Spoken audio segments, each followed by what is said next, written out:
심리학 렌즈로 세상을 다시 봅니다. 마인드온 시작하겠습니다. 불길한 예감은 틀린 적이 없다. 이런 말을 우리 종종 하곤 하죠. 이 불길한 예감을 갖고 조심하는 심리, 이것을 두고 우리가 징크스라고 합니다. 오늘 마인드온에서는 이 징크스에 대한 심리 이야기를 풀어보겠습니다. 정신건강의학과 전문의 이일준 선생님 함께합니다. 안녕하세요. 네, 안녕하십니까. 네. 생각보다 이 징크스를 가진 분들이 많아요. 네. 사실 많은 사람들이 이제 거울이 깨지면 안 좋은 징조다. 네, 그날은 조심해야 된다. 라는 이야기를 하기도 하고요. 또 유명한 것 중에 하나가 미역국을 먹으면 시험에 떨어지니까. 와, 진짜 그런 얘기 많이 들었었죠. 네, 시험 보는 날은 미역국을 먹으면 안 된다. 이러한 여러 가지 징크스들을 많이 갖고 살아가고 있는 게 사실이고요. 네. 사실 다들 알고 있습니다. 그게 정말 시험 성적과 관련이 없다는 거. 그리고 내가 오늘 하루 살아가는 운과 거울은 아무런 관련이 없다는 걸 알매도 거기에 대해서 이제 자꾸 생각을 할 수밖에 없고 이런 걸 이제 자꾸 징크스라고 붙이는 여기에 관련된 심리에 대해서 같이 이야기를 나눠보고자 합니다. 저는 한때 그 구겨진 옷을 좀 입고 나가면 안 좋은 일을 좀 종종 생기긴 해서 다림질을 꼭 하고 다녔던 때가 있었어요. 선생님 어떠세요? 징크스 있습니까? 저도 한번 생각을 해보기는 했는데요. 네. 저한테는 종교가 과학이거든요. 네. 묻지 말라 이 얘기 같은. 아니요. 그래서 저는 이제 당연히 징크스라는 게 인과관계가 없다라는 걸 머리로 인식하고 있기 때문에 없을 것 같다라고 생각을 하고 계속 생각을 해봐도 잘 생각은 안 나는데 근데 하나 생각나는 게 있더라고요. 와, 굳이 하나 생각해냈군요. 네. 징크스라고까지 할 건 없을 것 같기는 한데 주식이나 이제 암호화폐 투자를 할 때 보면은 그 좋아하는 숫자에 맞춰서 이렇게 이제 매수 가격이나 매도 가격을 걸고 있는 제 모습이 있더라고요. 네, 그래서 그렇게 사고 팔면 제가 조금 더 잘 될 것 같다라는 그런 생각을 하는 것 같아요. 네, 저한테도 그런 징크스가 있는 것 같습니다. 숫자 관련해서. 네. 먼저 이 징크스의 유래부터 좀 살펴볼까요? 어디서부터 나온 말인가요? 네, 징크스의 유래에 관련해서 여러 가지 설이 있더라고요. 그 설 중에 하나가 그 윌리엄 링가드라는 그 가수가 캡틴 징크스 오브 더 홀스 마린즈라는 노래가 있는데요.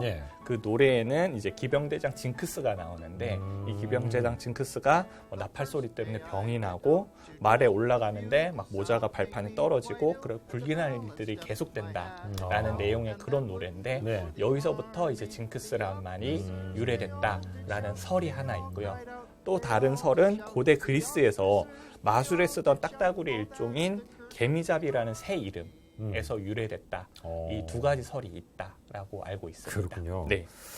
이 징크스 하면 스포츠 선수들을 떠올리지 않을 수가 없을 것 같아요. 이 선수들이 경기에 임하기 전에 자신의 룰에 따라서 움직이고 실천하는 그런 이야기들을 접하곤 했었거든요. 그만큼 이게 절박하다는 거 아니겠습니까? 네, 그 말이 맞는 것 같습니다. 너무나 절박하기 때문에 징크스를 가질 수밖에 없는 거라고 생각을 하거든요. 얼마나 극도의 경쟁과 불안 속에서 그 게임을 하겠습니까? 성적 하나하나에 따라서 내 연봉이 좌지우지되는 그런 상황에 몰려 있기 때문에요. 그래서 야구 게임만 봐도 타자들이 다 자기 나름대로의 루틴을 갖고 합니다. 타자가 타석에 들어섰다고 바로 공 던지는지 않거든요. 자기 루틴 다 할 때까지 투수가 기다려줬다가 공을 던지거든요. 그리고 엄청 유명한 선수 중에 하나가 클레이튼 커쇼라고 그 LA 다저스의 되게 유명한 그 투수인데요. 이분도 이제 등판하는 전날은 꼭 그 칠면조 샌드위치를 먹고 등판을 한다고 합니다. 그래서 나중에 물어봤더니 자기가 그걸 먹고 등판을 한 날 승리한 기억이 있어서 그래서 반복된 습관이 됐다라고 이야기를 하고요. 또 그 예전에 감독으로 유명했던 김성근 전 감독도 오비 코치 시절에 그 노란 속옷만 입고 나갔다고 하더라고요. 왜냐하면 노란 속옷을 입었을 때 승리를 해가지고 그걸 빨지 않고 계속 입었다라고 하거든요. 극도의 경쟁 상황에 몰린 사람들은 누구나 이렇게 징크스를 하나씩 갖고 있는 것 같습니다. 말씀하신 것처럼 특히 프로야구 선수들의 징크스 관련 이야기들을 좀 비교적 더 많이 접했던 것 같긴 합니다. 징크스의 종류도 참 여러 가지더라고요. 이게 메이저리그는 징크스하고 루틴에 뭐 집합소다 네. 이런 말까지 있던데요. 네, 네. 맞습니다. 근데 거기와 관련해서 재미있는 실험을 한 게 있더라고요. 네, 그 야구를 보면 투수가 있고 타자가 있고 수비수가 있습니다. 이 세 직군에서 예. 무엇이 가장 징크스가 많은 직군일까? 라고 해서 조사를 해봤는데 어느 직군이 가장 징크스가 많을 것 같습니까? 타자 같은데요, 타자? 네, 맞습니다. 맞아요? 네. 사실 우리가 TV만 봐도 네. 타자들 보면 다 자기 나름대로 루틴 다 맞아요, 하고 맞아요. 들어서거든요. 실제로 조사를 해봤더니 타자, 투수, 그리고 수비수 그런 순으로 이제 그런 징크스가 많다라고 이제 조사가 됐는데요. 그 이유 중에 가장 큰 부분은 무엇이냐면 타자는 이제 흔히 얘기하죠. 3할 타자면 엄청 우수한 타자다. 타율 높은 편이죠, 그러면. 네. 그 말은 뭐냐면 10번 중에 3번만 쳐도 잘하는 거다. 그렇다면 대부분 2할 때, 뭐 1할 때도 있고. 네네. 네. 그 말은 뭐냐면 성공할 확률이 그만큼 낮다라는 거죠. 그리고 수비수 같은 경우에는 솔직히 그 게임 안에서 정말 해봤자 한두 개 에러 나올까 말까. 실책. 네, 실책이 한두 개 나올까 말까 하거든요. 팀 전체에서도 실책 한두 개 정도 보통 나오니까 안 나오는 날도 있고요. 그렇죠. 그만큼 성공 확률이 높다라는 거죠. 이 말인즉슨 성공 확률이 낮으면 낮을수록 징크스가 많이 생기는 거고 성공 확률이 높으면 높을수록 징크스가 적게 생긴다라는 걸로 볼 수 있습니다. 그렇게 접근이 되는 거군요. 네, 맞습니다. 나는 그거를 통제하고 싶은데 네. 그만큼 성공 확률이 낮으니까 통제가 잘 안 되니까 지푸라기라도 잡아서 어떻게든 해보려고 만드는 게 이제 징크스다. 뭐라도 해야 되니까. 네, 뭐라도 해야 되니까. 네. 근데 뻔히 잘 안 될 게 아니까 뭐라도 지푸라기라도 잡는 심정 이렇게 이해할 수 있을 것 같습니다. 네. 네. 어쨌든 이 징크스를 해소하는 게 경기력 향상에 네. 도움이 된다. 네. 이렇게 볼 수도 있을까요? 네. 사실 많은 스포츠 심리학자들이 징크스가 경기력 향상에 도움이 된다라고 이야기를 하고 있습니다. 그렇군요. 네. 일단 왜냐하면 통제가 잘 안 되는 상황이라는 건 불안도가 급격히 높아지는 상황이거든요. 네. 그러면 이렇게 불안도가 높아질수록 네. 사실 우리는 수행 능력이 떨어집니다. 불안도와 수행 능력에 대한 상관곡선을 그려보면은요. 불안도가 제로에 가까울수록 수행 능력이 떨어지고요. 불안도가 조금씩 올라가면 수행 능력이 높아집니다. 근데 어느 변곡점을 지나면 불안도가 더 높아지면 수행 능력이 더 떨어지거든요. 네, 우리가 일상생활에서도 알 수 있습니다. 내일 시험인데 불안도가 하나도 없는 사람의 수행 능력을 생각을 해본다면 수행 능력이 상당히 떨어지겠죠. 적당한 불안감을 갖고 시험을 준비하는 사람은 수행 능력이 높아질 겁니다. 근데 우리가 너무 긴장해서 시험을 망쳤어라는 그러한 경험들을 많이 해보셨을 겁니다. 그 변곡점을 지나서 불안도가 너무 높아지면 오히려 수행 능력이 떨어지거든요. 아까도 얘기했듯이 프로 선수들은 너무나 극한의 경쟁 상황에 몰려 있고 그러다 보니까 불안도가 적정한 지점을 지나 있기 때문에 이런 징크스를 갖고 거기에 대해서 내 불안도를 좀 돌려서 그 불안도를 좀 낮출 수 있다면 분명 수행 능력에 도움이 될 수 있는 부분이 될 수 있습니다. 그렇군요. 네. 이와 관련된 실험도 있다면서요? 네. 그 2010년에 독일 쾰른 대학의 심리학자들이 한 실험이라고 하는데요. 그 골프 선수들한테 행운의 골프공이라고 해서 나눠줬습니다. 이 골프공은 퍼팅 확률이 상당히 높다. 퍼팅이 잘 되는 공이다라고 설명을 하고 나눠줬고요. 그 다른 그 그룹의 골프 선수들에게는 그냥 일반 공으로 퍼팅을 하게 했습니다.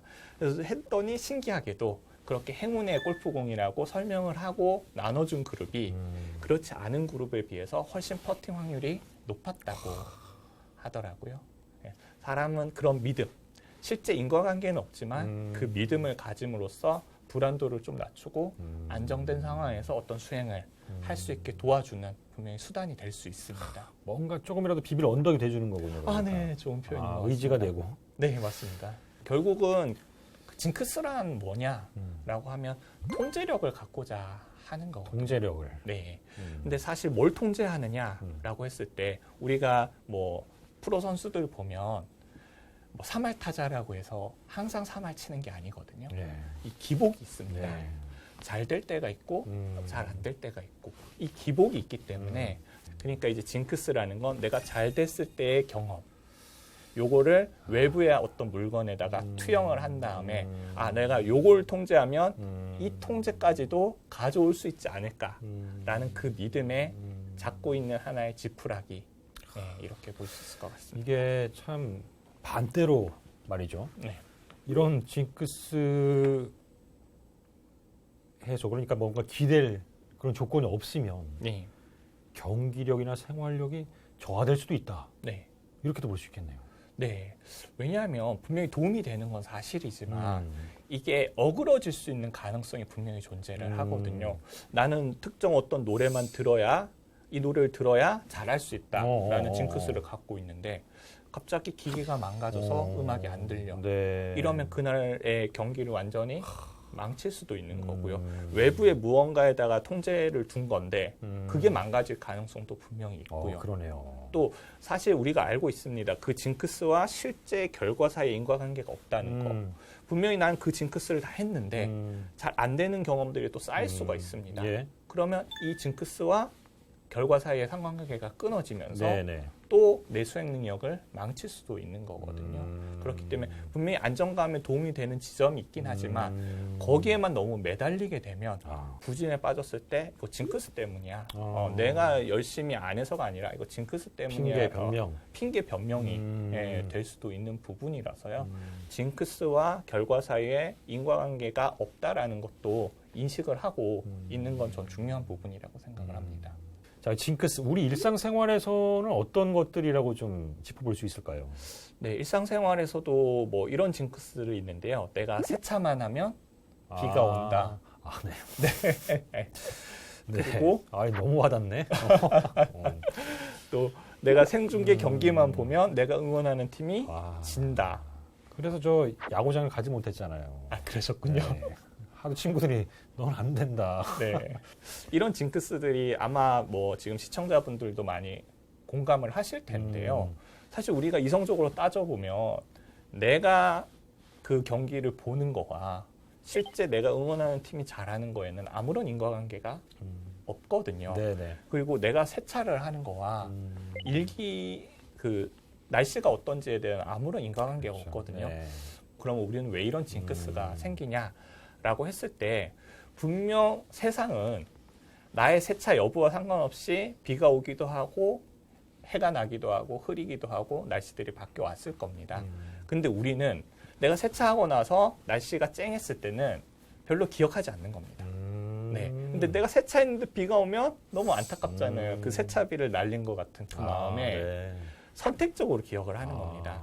세차를 하고 비가 왔던 그 경험이 너무 강렬하다 보니까 그 강렬했던 것만 기억에 남기다 보니까 우리 인간은 더 선명하게 기억이 날수록 그게 빈도수가 높은 걸로 착각합니다.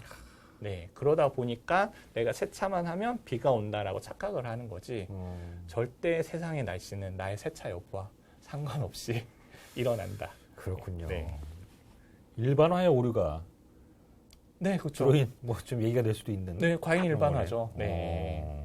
근데 실제로는 그런 좀 기대나 믿음을 갖고 실천하는 분들이 있으시고 머리로는 알지만 네, 맞습니다. 이게 참 거기서 헤어나오기가 쉽지 않다는 네. 거 아니겠습니까? 네. 인간의 근본적인 한계 때문에 저는 그렇다고 생각을 합니다. 인간인 이상 세상에 대한 인과관계를 알 수 있는 방법은 없습니다. 과학 실험을 통해서 증명을 하고 나서 그 지식을 알 수는 있어도 인간의 한 개인의 경험으로서는 절대로 인과관계를 알 수 있는 방법이 없습니다. 일단 그거부터가 성립이 안 됩니다. 한 개인의 경험은 통계적으로 유의미한 수치도 분명히 아니고요. 네. 인간은 결국은 시간의 선후 관계만으로 이걸 인과관계로 추정하는 거거든요. 시간적으로 선후 관계가 일치해서 나타나면 이건 인과관계가 있구나라고 추정을 하는 거지. 근데 문제는 상관관계가 있다고 해서 인과관계가 아니라는 거거든요. 사람을 대상으로 한 실험은 아닌데 저는 기본적으로 동물과 사람은 다르지 않다라고 생각을 하기 때문에 예. 동물과 관련된 실험을 좀 설명을 드리면 좀 이해가 될 것 같은데요. 그 비둘기를 상자에 가둬놓고 랜덤으로 먹이를 이렇게 줬습니다. 예. 불규칙적으로. 네. 근데 어느 순간 그 비둘기가 계속 쪼는 행동을 반복을 하는 걸 관찰을 했거든요.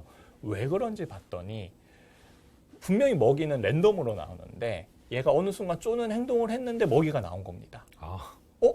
내가 쪼니까 먹이가 나오는구나 라고 착각을 하고 네. 그때부터 쪼는 행동을 계속 반복을 했다라는 거거든요. 이게 딱 징크스랑 똑같습니다. 네.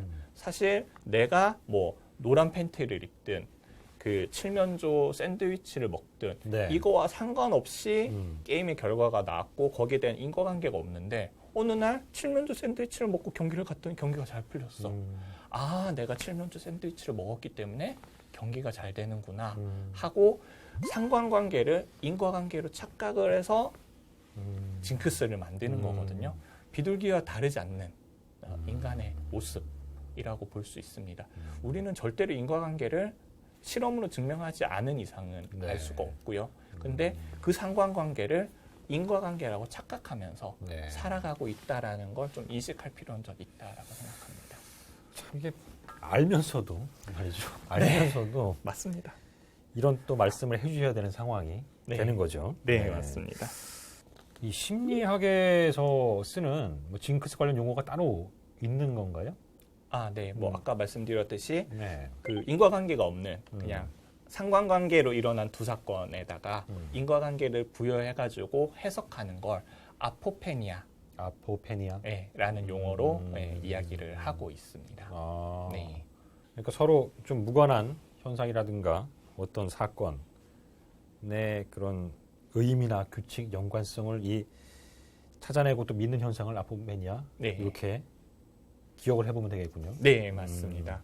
그 아포페니아와 관련된 현상 중에 하나가 변상증이라는 현상인데요. 예. 뭐냐면 뭐 말 그대로 그 모양을 바꿔서 인식을 한다라는 건데 우리가 길 가다가 구름을 보고 저거 사람 얼굴이야. 네. 저거 개 모양이야. 저거 UFO 모양이야. 이렇게 인식할 때가 있거든요. 네네네. 근데 사실 그 구름은 그냥 수증기의 집합체일 뿐인데 그냥 비슷하게 생겼다라는 이유만으로 거기에다 의미를 부여를 해서 이렇게 보이는 모습들을 변상증이라고 이야기를 합니다. 네. 우리가 살아가면서 이 아포페니아가 정말 이건 아니야, 불필요한 거야, 이렇게까지 뭐 치부할 필요는 없잖아요. 네, 저는 네. 의미는 분명히 있다라고 생각을 하거든요. 네. 결국 우리가 진화 역사에 있어서 명확한 인과관계를 파악할 때까지 기다리는 게 생존에 유리했을까? 아니면 상관관계만 보고 네. 이건 인과관계다라고 빠르게 판단을 하고 네. 넘어갔던 개체들이 생존에 유리했을까라고 했을 때 저는 후자가 훨씬 유리했다라고 생각을 하거든요. 네. 뭐 호랑이나 뭐 사자 같은 맹수가 내가 인과관계를 다 분석할 때까지 기다렸다가 우리에게 공격하지 않거든요. 그 상황에서 빠르게 판단하는 게 필요했기 때문에 변상증과 관련해서도 진화 심리학적인 의미가 분명히 있는데요. 보통 사람들이 그런 걸 해석을 할 때 사람 얼굴에다가 되게 많이 붙여가지고 해석을 많이 하거든요. 예. 그 이유 중에 하나가 우리 인간에게 생존에 있어서 가장 중요했던 게 무엇이냐라고 하면 사람의 얼굴을 파악하는 게 생존에 있어서 상당히 중요했습니다. 네, 실제로도 우리 뇌를 보면 그 퓨지폼 페이스 에리어라는 그 뇌의 어떤 부위가 있는데요. 여기에 사람의 얼굴을 볼 때마다 반응을 하는 부분이고 나중에 과학자들이 더 조사를 해봤더니 이게 얼굴을 보는 게 아니라 그 새 전문가는 새를 볼 때마다 활성화가 되고 해서 이게 전문가 영역이라고도 불립니다. 그 말은 뭐냐면 우리가 그만큼 사람을 얼굴을 보는 전문가라는 겁니다. 네. 이렇게 가정을 해보면 알 수 있을 것 같은데 외계인이 여기 지구에 왔어요. 그러면 사람을 볼 때 어떨 것 같습니까? 제가 보기엔 다 비슷해 보일 것 같거든요. 근데 우리 인간은요. 다 다 구별을 너무나 명확하게 빠른 시간. 진짜 정말 객관적으로 보면 다 비슷하게 생겼거든요. 우리가 사실 침팬지 보면 구별 못하지 않습니까? 맞아요. 다 비슷하게 생겼잖아요. 외계인이 우리 보면 다 비슷하게 생겼을 거예요. 근데 우리는 기자님, PD님 바로 구별해내거든요. 왜 그러냐라고 했을 때 인간이 진화 역사에서 빠르게 누구인지 구별을 하고 그리고 그 사람의 표정을 보고 이 사람이 어떤 상태인지를 빠르게 판단했던 그 능력이 진화 역사에 있어서 되게 중요했던 능력. 이 사람이 나한테 사기를 칠지, 이 사람이 나의 편인지 이걸 빠르게 판단하지 않으면 생존에서 되게 그 부정적인 영향을 미쳤기 때문에 우리는 그만큼 그쪽으로 발달했고 그러다 보니까 물체에서도 사람 얼굴을 찾아내는 그러한 현상들이 생기는 거다 이렇게 볼 수 있습니다. 네.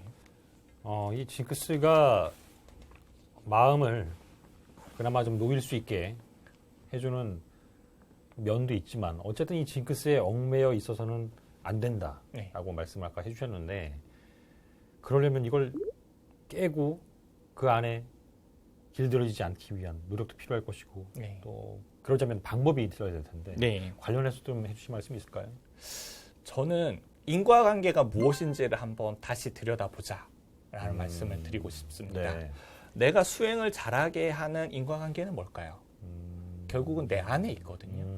징크스는 그냥 내가 마음을 좀 편하게 하는데 도움이 되는 수단일 뿐이고 이 내 수행 능력에 대한 진정한 인과관계는 내 마음 안에 어떠한 마음 상태가 활성화가 됐을 때 이러한 수행 능력이 나오는 거를 자꾸 내 안의 마음을 보고 그 느낌을 자꾸 찾으려고 진정한 힘은 내 안에 있다라는 거. 내가 마음의 상태가 어떨 때 그게 발휘될 수 있는지를 자꾸 그 느낌을 찾아가는데 조금 더 초점을 맞춘다면 징크스에 의해서 내 수행 능력이 망가지는 걸 좀 막을 수 있지 않을까. 그리고 저는 또 그 믿음도 필요하다고 생각을 합니다. 인간인 이상 누구나 잘된 경험과 잘 안 되는 경험이 계속 이렇게 변하는 거거든요. 그 회귀곡선이라는 게 있습니다. 뭐냐면 내 평균 능력이 이러면 이 평균 능력에서 계속 이렇게 왔다 갔다 하거든요. 근데 이렇게 높아지면 언젠간 다시 낮아지게 되고요. 낮아지면 언젠간 높아지게 됩니다. 근데 높아지는 순간 사람들이 쉽게 하는 생각이 뭐냐면 나 이런 줄 알았는데 이렇네? 그럼 더 잘할 수 있겠다 라고 생각을 하는데 언젠간 떨어지거든요. 그럼 이 갭 때문에 역시 나는 안 돼 하고 푹 떨어져 버려요. 그렇기 때문에 내 평균 능력이 어느 정도인지 그리고 거기에서 내가 얼마나 왔다 갔다 하는 지점이 있는지에 대해서 좀 객관적으로 내가 좀 정보를 갖고 있다라고 하면 그러한 어떤 슬럼프에서 좀 빨리 벗어날 수 있는 힘이 전 될 수가 있고 그만큼 나의 능력 그리고 나의 마음을 객관적으로 볼 수 있는 힘 이게 저는 가장 중요한 부분이다라고 저는 생각을 합니다. 그러니까 이게 뭐 매번 그 징크스에 들이는 힘을 차츰 줄이면서 궁극적으로 나에게 도움이 될 수 있는 그런 곳에 좀 더 에너지를 기울이는 그런 부분을 좀 생각을 해봐야겠군요. 여기 있다는 거, 내 안에 있다는 거, 외부에 있지 않고 여기 있다라는 거. 거기에 대해서 저 외부는 얘를 활성화하는 도구에 불과하다라는 거. 그것만 좀 인식을 한다라면 징크스에 집착하는 부분에서는 좀 벗어날 수 있지 않을까라는 생각이 듭니다. 자, 오늘은 이일준 선생님과 징크스에 대한 심리 이야기를 한번 풀어서 얘기해 봤습니다. 오늘 이 시간 여기서 마치도록 하겠습니다. 감사합니다. 감사합니다.